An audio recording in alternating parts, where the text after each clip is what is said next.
Olá, gente! Sejam bem-vindos ao nosso novo episódio do Delas para Elas, que hoje está sendo online, virtual, ao vivo. Então, tivemos alguns problemas técnicos, era para começar às 7 horas, estamos começando às 7h35, mas a doutora Andréa Rufino ainda não conseguiu se conectar, tá? Então, já tem algumas perguntas aqui no chat que não são relacionadas à parte da sexologia, que eu queria responder enquanto a gente espera, que são umas dúvidas que já me mandam no Instagram e outras dúvidas que estão mandando aqui no chat, tá bom?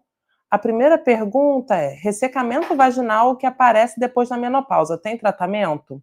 Só reposição hormonal resolve? Não. Vamos lá. O que é o ressecamento? O que as pessoas sentem como ressecamento? Quando a gente tem a baixa dos hormônios femininos, o estrogênio principalmente, a gente começa a ter uma diminuição da vascularização e da lubrificação vaginal. Isso gera um ressecamento. E o que esse ressecamento faz a gente sentir? Como sintoma urinário, urgência urinária, que muitas vezes pode estar associado com a incontinência, que é a famosa síndrome da bexiga hiperativa, que é aquela vontade súbita de fazer xixi, que algumas vezes você vai perdendo xixi mesmo antes de chegar ao banheiro, a necessidade de acordar à noite para fazer xixi, a noctúria, a frequência miccional aumentada, uma sensibilidade maior da bexiga, com mais vontade de ir ao banheiro para fazer xixi, muitas vezes não com uma bexiga tão cheia, um volume urinado tão grande. Você pode sentir uma coceira, um prurido vaginal que você não sabe explicar. E a coisa mais conhecida como ressecamento é a dor durante a relação, não ter uma lubrificação. E durante a relação você sentir dor e machucar, principalmente para começar a relação. E algumas vezes pode cortar ali na entradinha e machucar. A forma de tratamento mais conhecida é a reposição de hormônio tópico na mucosa da vagina, que a gente faz tanto intravaginal quanto na vulva, ali no introito vaginal. Mas a gente também pode fazer essa melhora da lubrificação, das fibras colágeno e da vascularização através das energias vaginais, tanto o laser de CO2 como a radiofrequência. Pacientes que não podem fazer uma reposição hormonal por alguma contraindicação, de risco de coagulação, trombose, ou que estão em tratamento de alguma doença oncológica relacionada ao hormônio, que é como câncer de mama, câncer de ovário, câncer de endométrio, podem fazer uso desse laser vaginal, que vai aumentar a vascularização e as fibras colágeno, não simplesmente a reposição hormonal tópica. Mas uma coisa importante ressaltar é que mesmo as pacientes que já tiveram tratamento de câncer, foram curadas e têm esses sintomas uroginecológicos, podem fazer a reposição hormonal tópica com a orientação e o acompanhamento do oncologista, tá bom? Deixa eu ver mais as dúvidas que tem aqui. Quais os hábitos do dia a dia mais prejudicam a saúde íntima e aumentam o risco de problemas no período na bexiga? Hábitos do dia a dia. Prender o xixi. Não sentar, não relaxar o assoalho pélvico para fazer xixi. É muito comum a gente achar que se eu sentar no banheiro na rua, sujo, eu vou pegar uma infecção urinária. E muitas vezes a gente só faz xixi em pé.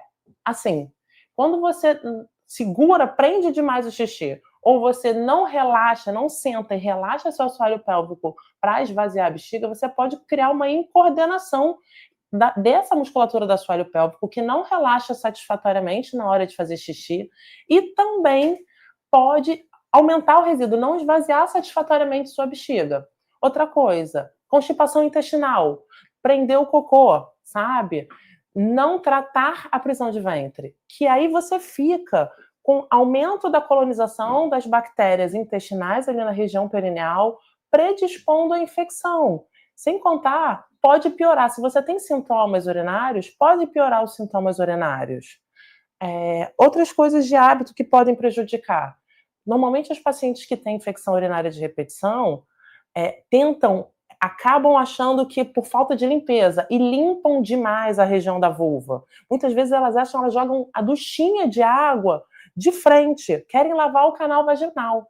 A vagina é autolimpante, então a gente não precisa limpar. A gente tem que limpar externamente a vulva. Usar sabonetes neutros, sabonetes íntimos, a gente nada com cheiro, com odor, sabe? O importante é, quando tomar banho, limpar externamente, quando evacuar, limpar externamente e evitar jogar a água diretamente, que você vai pegar essas bactérias que estão aqui fora e jogar lá para dentro, ou lavar o canal vaginal. Outra coisa que a gente pode também relacionar com piora da saúde íntima é não ter uma boa consciência do assoalho pélvico. O que é isso? Aprender a contrair e relaxar adequadamente essa musculatura do assoalho pélvico. Pegar peso a vida inteira, fazer atividades de alto impacto sem fortalecer essa musculatura do assoalho pélvico. Que quando a gente ficar velhinha, a gente pode estar predisposta à incontinência urinária e o prolapso dos órgãos pélvicos, aquela famosa bola na vagina. Ouvi falar que a fisioterapia pélvica fortalece o períneo. Isso realmente funciona? Funciona bastante.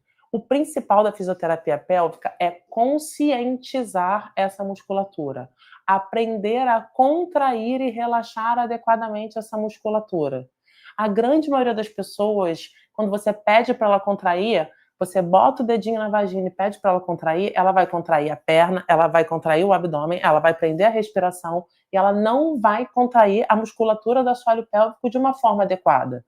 Então, a fisioterapia é muito importante para que você aprenda a contrair a musculatura ideal, a musculatura do assoalho pélvico. E existe fisioterapia pélvica tanto para o lado urinário quanto para o lado evacuatório. É a mesma musculatura? É a mesma musculatura, mas a forma de abordagem é diferente. E fortalecendo essa musculatura, a gente evita a longo prazo incontinência urinária e o prolapso dos órgãos pélvicos. Somos mulheres, temos vagina, todas nós deveríamos fazer. Aprender a conscientizar, aprender a contrair e relaxar, conscientizar dessa nossa musculatura do assoalho pélvico. A gente acha que fazer xixi, que fazer cocô é muito simples, né? Mas assim, a gente demora alguns anos da nossa vida para ter o controle desses esfíncteres. Parece simples, mas não é. E se a gente não organiza isso da melhor forma possível, a gente pode criar uma disfunção e piorar a nossa vida. Deixa eu ver. O que eu posso fazer para prevenir incontinência urinária antes dela aparecer? Se você estiver no climatério ou na menopausa, fazer a reposição do hormônio tópico. Toda vez que você for pegar um peso, fazer uma atividade de alto impacto, contrair essa musculatura do assoalho pélvico, fazer a fisioterapia pélvica para conscientizar e fortalecer essa musculatura do assoalho pélvico, evitar constipação, evitar excesso de peso, obesidade, que vai aumentar a pressão sobre essa musculatura e predispondo à incontinência urinária. A obesidade também gera síndrome plurimetabólica, que gera uma inflamação sistêmica, que predispõe à incontinência urinária de urgência. Então, de uma forma geral, hábitos saudáveis, alimentação saudável, evitar alimentos irritantes da mucosa vesical, como cafeína, alimentos condimentados, ácidos. Tudo que dá aquela sensação de gastrite pode dar, inflamação do estômago, pode dar na bexiga também e aumentar essa sensibilidade. Então, alimentação saudável, atividade física, conscientização e fortalecimento da musculatura do assoalho pélvico, excesso de esforço, constipação, emagrecer, evitar obesidade e repor o hormônio tópico se você tiver no climatério e menopausa.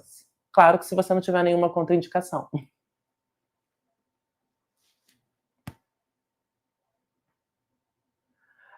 E uma pergunta também recente que mandaram no Instagram, que não está aqui no chat, como avaliar, e ela pediu para eu falar sobre prolapso dos órgãos pélvicos nas pacientes jovens no pós-parto imediato. Muitas pacientes que estão tendo cada vez mais parto normal e o parto natural podem ter uma laceração do assoalho pélvico, que se não for identificada e corrigida na hora do parto, vai dar uma flacidez e uma laceração desse assoalho pélvico. Mas calma, tá? Você não tem que operar. Você vai esperar essa fase inicial, você vai terminar a sua amamentação, principalmente os primeiros 6 meses desse bebê. e você vai fazer a fisioterapia pélvica após os 45 dias. Você vai repor o hormônio tópico se você tiver numa amamentação exclusiva, porque ela funciona como um climatério em menopausa, e você vai conscientizar e fortalecer. Passando esse período inicial, que o seu organismo está se readaptando, você está amamentando, que está funcionando como se fosse um climatério, aí sim, se isso continuar te incomodando, você pode pensar em um tratamento cirúrgico. Mas é tudo com calma. Você não precisa ficar assim, você não vai ficar assim, você não tem urgência de nada. O mundo ideal é que isso seja identificado na hora do parto e seja corrigido naquela hora. Se não for, tem tratamento. Sim, mas não temos que fazer nenhuma urgência, a gente vai esperar. A barriga não fica flácida, a gente não fica toda flácida nesse pós-operatório, nesse pós-parto imediato. A gente tem que esperar esse período para o nosso organismo voltar para o lugar. E a melhor coisa que a gente pode fazer é preparar esse assoalho pélvico no pré-parto, também com a fisioterapia pélvica, e no pós-parto fazer a fisioterapia pélvica e, se tivermos na amamentação exclusiva, repor o hormônio tópico, porque funciona como um climatério e menopausa. Tá? Então, não é ter pressa, é ter carinho, autocuidado e fortalecer essa musculatura e preparar com relaxamento a adaptação para esse parto normal e esse bebê. E escolher muito bem o seu obstetra, que vai te dar toda a assessoria, vai saber identificar uma laceração e corrigir. Qual a diferença entre climatério e menopausa? Fico um pouco confusa. O climatério é aquele período que você ainda menstruação, mas você tem uma oscilação hormonal, mas que você já tem sintomas. É antes da menopausa. A menopausa é quando você fica 1 ano sem menstruar, que aí a gente diz que você está na menopausa. O climatério é esse período que abrange esse início até a menopausa. Então, o que acontece na grande maioria das vezes? As mulheres estão sintomáticas, que foi o meu caso, mas você tem exames de sangue normal e você está ali, e você ainda está menstruando. Você está no climatério. Algumas vezes você pode ter até exames alterados, mas você ainda menstrua. Então você não está na menopausa, você está no climatério. Isso não quer dizer, com exames normais, que você não tenha que tratar, que você tem que esperar os seus exames alterados para você começar a tratar. Não. Essa fase inicial do climatério já tem indicação de tratamento, porque a gente trata os sintomas e a gente não trata os exames. Isso é uma coisa muito importante e que antigamente ainda tem, infelizmente, vários médicos que ficam esperando assim, não, seus exames estão normais, ainda não tem indicação de tratar. Tem sim, a gente está tratando os sintomas, a gente está tratando porque uma hora o exame pode estar normal e depois ele oscila, a gente tem uma oscilação, a gente tem uma variação hormonal.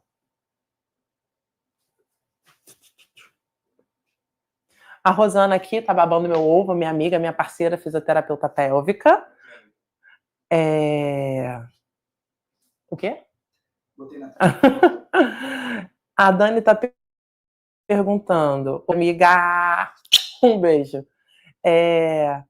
Dani Porto, ter perda de urina depois do parto é para sempre ou dá para reverter? Dá para reverter, sim. A gente tem uma fraqueza desse assoalho pélvico que se preparou toda para um parto. Tá? Estava sobre o peso desse útero, cheio de avaliação hormonal, cheio de hormônios que geram flacidez. Mas você pode voltar sim. O mundo ideal é que você fortaleça essa musculatura do assoalho pélvico, faça fisioterapia pélvica, tá? E o que pode acontecer? Que com o seu envelhecimento, você melhore numa fase inicial. O que normalmente é comum? A gente tem uma incontinência de urgência no pós-parto imediato e uma incontinência urinária de esforço. Isso normalmente melhora e você fica com uma incontinência urinária de esforço bem fraquinha, muito de vez em quando você está com a bexiga cheia, você dá um espirro forte, você está numa crise, naquele resfriado horroroso, numa crise de bronquite, e aí você tem uma perda pequena, e que com o passar dos anos, essa perda vai aumentando. E quando a gente entra no climatério e menopausa, a gente costuma ter a incontinência urinária mista, que associa de esforço com a de urgência.